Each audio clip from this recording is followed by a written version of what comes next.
ঢাকার কমলাপুর রেল স্টেশনে তখন সন্ধ্যা নামছে। একটা পুরনো লাল জামদানির থলে কাঁধে ঝুলিয়ে এক লোক চুপচাপ বসে আছে ৫ নম্বর প্ল্যাটফর্মের এক কোণে। তার মুখ দেখে বোঝা যায় সে কারো জন্য অপেক্ষা করছে না, তবুও বসে আছে।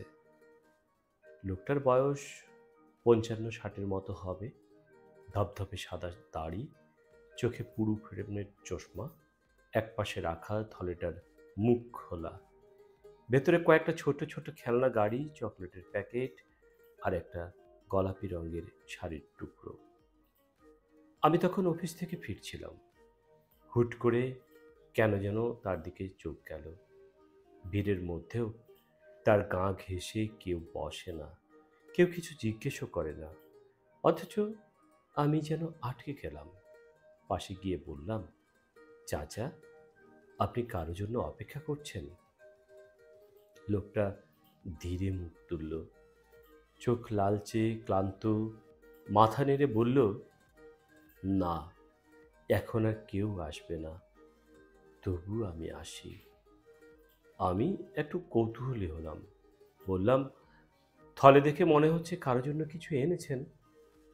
লোকটা নিঃশব্দে হেসে বলল, এই থলেটা আমার মেয়ের, রংটা পছন্দ করতো খুব। বলতো, বাবা, জামদানির থলে দেখে যেন মনে হয় ভেতরে একটা রাজ্য আছে। কথাটা শুনে আমি হাসলাম, কিন্তু চাচার চোখে জল টলমল করছিল। তিনি বলতে শুরু করেন, আমার মেয়ের নাম ছিল মেঘলা। বছর 10 আগের কথা। তখন সে ক্লাস 3-তে পড়ে। বরিশালের এক হোস্টেল স্কুলে পড়তো।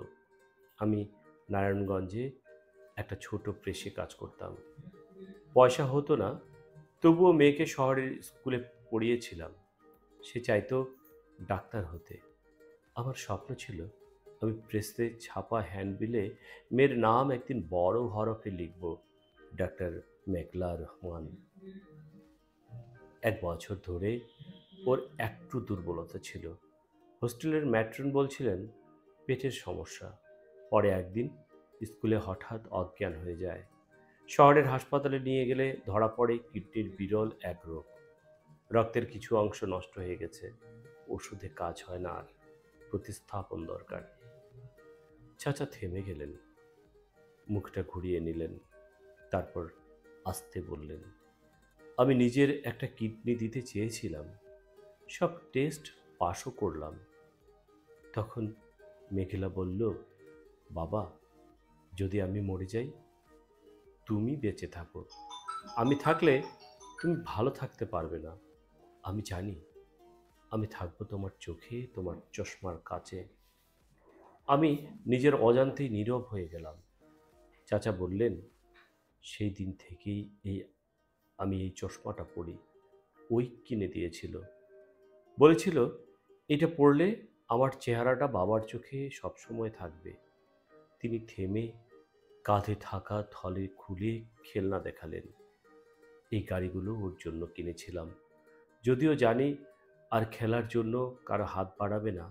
তাও প্রতি বছর 31 জানুয়ারি ওর জন্মদিনে আমি ট্রেনে উঠি, চলে আসি এই স্টেশনে। কারণ ছোটবেলার ও বলতো, একদিন আমি ট্রেনে করে আসব, তুমি প্ল্যাটফর্মে দাঁড়িয়ে থেকো আর আমাকে নিয়ে যাবে। আমি এখনো দাঁড়িয়ে থাকি, যদিও ট্রেন থেকে আর কেউ নামে না। আমার গলার ভেতর দলা পাকানো কান্না, শুধু ফিসফিস করে বললাম, চাচা, আপনি তো জানেন ও আর আসবে না, তবুও। তিনি হেসে বলেন, আমি আসি যেন কেউ ভুলে না যায় যে মানুষটা ডাক্তার হতে চেয়েছিল শুধু তার বাবাকে ভালো রাখতে। সে কি এমনিই মরে যায়? তুমি থাকলে অন্তত কেউ একজন এই গল্প শুনবে, কেউ একজন হয়তো মনে রাখবে। একটা মেয়ে ছিল, তার নাম ছিল মেঘলা। সে একটা জামদানির থলেতে একটা রাজ্য কল্পনা করত। আমার ট্রেন চলে এসেছিল। চাচা তখনও বসে আছেন। পেছনে স্টেশনের সাইরেন, মানুষের কোলাহল, প্লাস্টিকের চায়ের কাপের শব্দে ভরে আছে চারপাশ। কিন্তু তার চারপাশটা নিঃশব্দ, কারণ তার মেঘলা এখন কেবল একটা স্মৃতির মতো, একটা থলের মতো, একটা গল্পের মতো, যা কেবল চোখে থাকা চশমার কাছে জমে থাকা জল দিয়েই বোঝা যায়। বন্ধুরা, ধন্যবাদ এতক্ষণ ধৈর্য ধরে গল্প শোনার জন্য। এরকম ভালো ভালো গল্প শুনতে যদি আপনার পছন্দ হয়, তাহলে আমার সাথে থাকবেন।